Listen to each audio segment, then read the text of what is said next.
D'avoir un palais des congrès qui est fort, bien, c'est excellent pour le Vieux-Montréal et aussi la cité administrative, là où on se trouve présentement. Le palais des congrès attire beaucoup de congressistes, des touristes. Ça fait vraiment vivre le Vieux-Montréal et le centre-ville de Montréal. Puis c'est dans cet esprit-là aussi qu'on souhaite travailler ensemble, je dis, pour vraiment offrir, je dirais, améliorer toujours la desserte.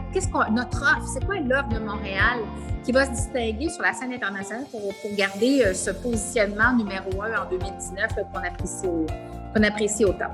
C'est une vitrine, le Palais des Congrès, qui est exceptionnel pour la destination du Québec.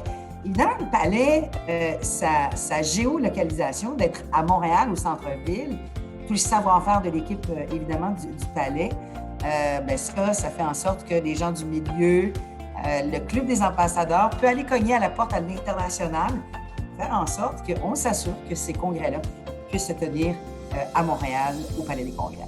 La première chose que j'ai envie de dire aux ambassadeurs et ambassadrices, c'est merci. Parce que vous faites un travail important. Premièrement, vous aimez Montréal parce que vous avez envie d'inviter des gens à y contribuer, à venir lors d'un congrès. Alors, un grand merci.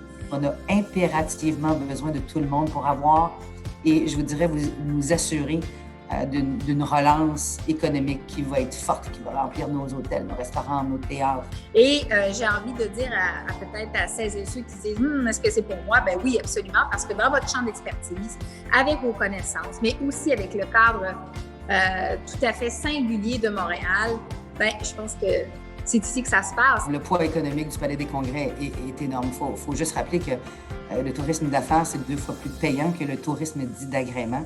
Des retombées économiques, on parle de à peu près 230 millions de dollars. Donc, un moteur économique pour le Québec, mais pour Montréal, qui est extrêmement important.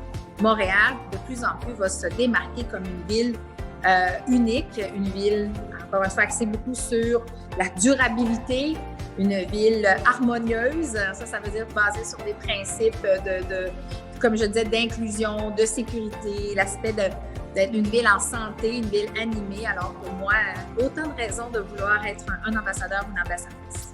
Donc ces congrès-là permettent aux gens de venir évidemment rencontrer les sommités du monde qui se rassemblent à Montréal. Et après, allongez votre séjour, passez du bon temps au Québec, il y a des endroits formidables à découvrir.